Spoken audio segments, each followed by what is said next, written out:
म्हणजे इस्रायल इराणचं युद्ध आता एका मोठ्या वळणावर येऊन पोहोचलंय. भलेही त्यात अमेरिकामध्ये पडली असली तरी इस्रायल हा देश आज सुद्धा आपल्या विविध तंत्रज्ञानाच्या माध्यमातून जगाला अचंबित करतोय. त्यात महत्वाची बाब येते ती म्हणजे त्यांची शेती. इस्रायलची शेती पाहायला दरवर्षी जगभरातून लोक इस्रायलला जातात. एका बाजूला समुद्र तर दुसऱ्या बाजूला वाळवंट, त्यातून भौगोलिक प्रदेश फार कमी. मग हे सगळं इस्रायलने कसं काय साधलं? महाराष्ट्रापेक्षाही छोटा असणारा हा देश शेतीत इतकी प्रगती कशी काय साधू शकला?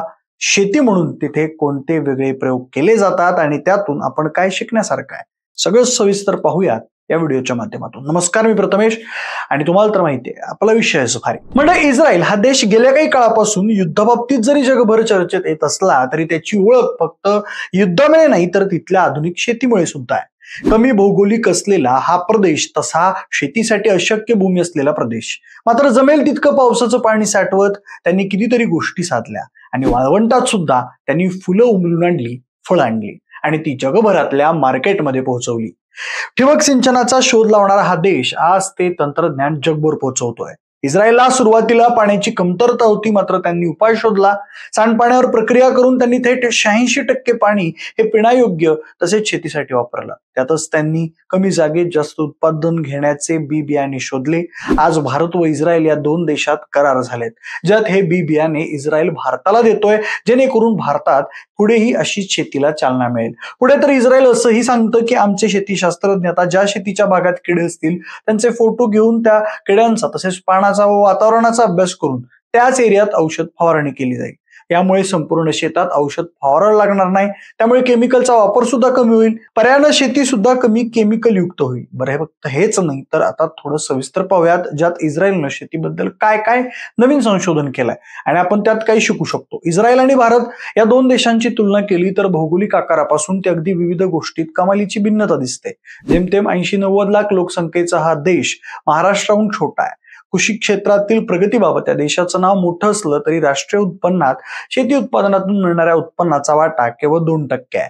हे उल्लेखनीय. इथे तयार होणारी बहुतेक कृषी उत्पादनं स्थानिक बाजारपेठेतच खपतात. हा देश काही उत्पादनं युरोपात निर्यात करण्यातही आघाडीवर आहे. कृषी क्षेत्रातील अत्युच्च तंत्रज्ञान येथील शास्त्रज्ञांनी विकसित केलं आहे. त्याला जगात तोड नाही. हे तंत्रज्ञान जगाला विकण्यावर या देशाचा आता भर आहे. तंत्रज्ञान व नाविन्य यांचा ध्यास इस्रायलच्या शेती क्षेत्रात पदोपदी जाणवतो. पाण्याची कमतरता आणि शेतीला योग्य नसलेली रेताड जमीन या संकटांशी झुंज देत येथे समृद्धीचे मळे फुलले आहेत. शेतीचे अफलातून रूप या देशात बघायला मिळत आहे. तंत्रज्ञानाच्या जोरावर काटेकोर शेती आणि प्लॅस्टिक कल्चरचा वापर करून इस्रायल जागतिक यशोगाथा बनला आहे. भारत आणि इस्रायल मधील कृषी विषयक असणाऱ्या देवाणघेवाणीच्या संधी एकमेकांच्या सशक्त बाजू कायम ठेवणे आणखी वृद्धिंगत होऊ शकतात. शेतकरी किंवा शेती उद्योगाशी संबंधित लोकांनी इस्रायलमध्ये खालील विषयांकडे प्रामुख्याने लक्ष दिलं पाहिजे, कारण ही क्षेत्र दोन्ही देशांच्या दृष्टीनं देवाणघेवाणीलाही प्राधान्य क्रमावर आहेत. अन्न आणि अन्न प्रक्रिया तंत्रज्ञान, कौशल्य आणि साधनं, पॅकेजिंग, अन्न गोठवणूक तंत्रज्ञान हे विषय या क्षेत्रात येतात. जागतिक अन्न उत्पादनात भारताचा वाटा 12% असला तरी जेमतेम 2% उत्पादनांवर आपण प्रक्रिया करतो. इथं आपल्या देशाला केवढी मोठी संधी आहे. उत्पादन, प्रक्रिया, काढणी पश्चात म्हणजेच पोस्ट हार्वेस्टिंग तंत्रज्ञान, साठवणूक आदी क्षेत्र गुंतवणुकीसाठी उपयुक्त आहेत. त्यासाठी इस्रायलमध्ये अत्युच्च तंत्रज्ञान उपलब्ध आहे. भारतात डेअरी उत्पादन आणि प्रक्रिया क्षेत्रात खासगी क्षेत्राचा सहभाग वाढताय. डेअरी उत्पादनामधील व्यवसाय वर्षाला 18 ते 20% वाढतोय. छोट्या व्यवसायांकडून उत्पादकतेत फारसं लक्ष दिलं जात नाही. आपल्याकडचे सहकारी तत्वावर चालणारे डेअरी उद्योग खराब व्यवस्थापनामुळे सध्या रडत सुरू आहेत. त्यातच दुधाची कमी उत्पादकता मारक ठरते. दूध उत्पादक क्षेत्रापुढील हे मोठं आव्हान आहे.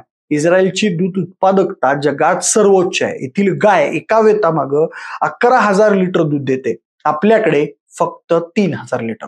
उच्च संशोधनातून फक्त हे शक्य झालेलं आहे. इस्रायलमधील पोल्ट्री उद्योग आज जगात सर्वोत्तम आहे. भारतात या क्षेत्रात अमाप संधी आहेत. येथील पोल्ट्री उद्योगाला गुणवत्तेचं वरदान आहे. आपल्याकडच्या तरुण शेतकऱ्यांनी शेतीला जोडधंदा म्हणून इस्रायली पोल्ट्रीचं अनुकरण केलं तर निश्चितच चांगलं घडू शकेल.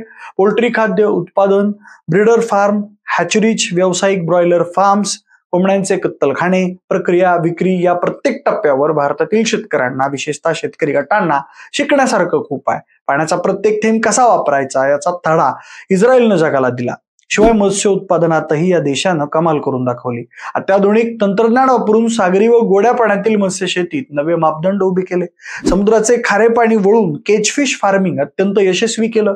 महाराष्ट्राला केवढा मोठा विस्तीर्ण समुद्र किनारा आहे. कोकणातील शेतकऱ्यांनी एकत्र येऊन या क्षेत्रात गुंतवणूक केली तर ते अजिबात वाया जाणार नाही. भारतात सध्या मासेमारी क्षेत्रात वापरलं जाणारं तंत्रज्ञान, प्रक्रिया आणि पॅकेजिंगचं तंत्रज्ञान फारच जुनाट आणि अपुरं आहे.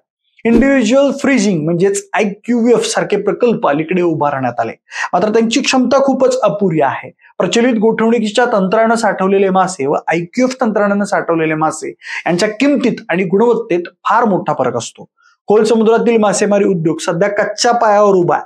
खोल समुद्रात prawns, shrimp, tuna, lobster, catfish पकडण्यासाठी नव्या तंत्राची गरज आहे. कोकणातील मत्स्योद्योगासाठी असं तंत्र वरदान ठरू शकेल. मोर्चे आंदोलन करून मत्स्य उत्पादकांचे किंवा मासेमारी करण्याचे प्रश्न सुटणार नाहीत. सूक्ष्म सिंचन हा तर इस्रायलच्या शेतीचा अक्षरशः आत्मा आहे. शेतीसाठी सिंचन ही महाराष्ट्राच्या शेतीची मोठी गरज आहे. शेतीच्या सिंचनात महाराष्ट्राचा क्रमांक देशात शेवटून दुसरा आहे. उत्पादन आणि उत्पादकता वाढीसाठी सूक्ष्म सिंचन उपयोगी ठरणार आहे. इस्रायल सारख्या चिमुकल्या देशानं संपूर्ण जगाला सूक्ष्म सिंचनाचं वरदान दिलं. या क्षेत्रात दंतकथा भासतील अशा यशोगाथा रचल्या. या क्षेत्रात भागीदारीच्या संधी व्यावसायिकांसाठी तर अनुकरणाच्या संधी या शेतकऱ्यांसाठी आहेत. इस्रायलमधील कृषी प्रदर्शनात युरोपातील कृषी उद्योगातील अनेक बलाढ्य कंपन्या आपापली उत्पादनं मांडत असतात. त्या उत्पादनांची तंत्रांची माहिती नीट समजावून घेणं गरजेचं आहे. केवळ तिथं मिळणारी पत्रकं, ब्रॉशर्स, पुस्तकं मिळवली म्हणजे प्रदर्शन पाहिलं असं होत नाही. शेतकऱ्यांनी आपापल्याला हवे असलेले तंत्रज्ञान प्रदर्शनात आहे की नाही हे हुडकून समजून घेतलं पाहिजे. आता यात इस्रायलची प्रसिद्ध कंपनी नेटाफिमचं सिंचन तंत्रज्ञानात सुद्धा खूप मोठं योगदान आहे. जगभरात ठिबक सिंचनासाठी म्हणून ओळखल्या जाणाऱ्या नेटाफिमने भारतात मोठी वाटचाल केली आहे. नेटाफिम शेती अधिक कार्यक्षम बनवण्यासाठी आणि आपल्या पर्यावरणाला कमी हानी पोहोचवण्यासाठी शाश्वत उपाय विकसित करत असते. त्यांचं स्मार्ट सिंचन तंत्रज्ञान एक गेम चेंजर आहे, जे शेतकऱ्यांना पाणी आणि पोषक तत्वांचा चांगल्या प्रकारे वापर करण्यास सक्षम करतं. पर्यावरणीय प्रभाव कमी करून पीक उत्पादनात वाढ करतं. बायोबी कीटक व्यवस्थापन ही भारतात वेग पकडत आहे. सध्या कोणत्याही पिकांचं भरघोस उत्पादन घ्यायचं असल्यास त्याला पहिल्यांदा फटका बसतो तो किडींचा. या किडींना आळा घालण्यासाठी वेगवेगळ्या औषधांचा आपण वापर करत असतो. दरम्यान इस्रायलने यामध्ये मोठी क्रांती केली आहे. बायोबी या कंपनीच्या माध्यमातून कीटकनाशकांवर नियंत्रण आणण्याचं काम करत आहे. बायोबी सध्या भारतात मोठ्या प्रमाणात स्थिरावत आहे. याचं वैशिष्ट्य म्हणजे यातून कोणतीही पर्यावरणीय हानी होत नसल्याचं कंपनीचं म्हणणं आहे. सध्या भारतात ICL, नेटाफिम आणि बायोबी सारख्या इस्रायली कंपन्यांनी मोठी वाटचाल केली आहे. शेतीतील संकट पाहून आपल्याला भविष्याची चिंता होत असते, परंतु इस्रायलच्या शेती प्रगतीमुळे पुन्हा आशावाद जागृत होत असतो. म्हणजे इस्रायलच्या शेतीविषयक धोरणावर आज जगभरात चर्चा घडते. त्यांचं तंत्रज्ञान जगभर विकत घेतलं जातं. महाराष्ट्रातील कितीतरी शेतकऱ्यांना याचा फायदा झालाय. त्यामुळे कमी पाण्यात, कमी जागेत तसेच कमी कालावधीत बारमाही फळं तुम्ही घेऊ शकता, भाज्या घेऊ शकता, केमिकल कमी वापरून चांगलं उत्पादन तसेच उत्पन्न घेऊ शकता. आज इस्रायल याच कारणामुळे जगभर चर्चेत आहे आणि त्यांनी नवनव्या केलेल्या शेतीविषयक तंत्रज्ञानाबद्दलची माहिती तुम्हाला कशी वाटली आम्हाला कमेंट करून नक्की सांगा. सोबतच आपल्या विषय जुभारीच्या YouTube चॅनलला सबस्क्राईब करायला अजिबात विसरू नका. धन्यवाद.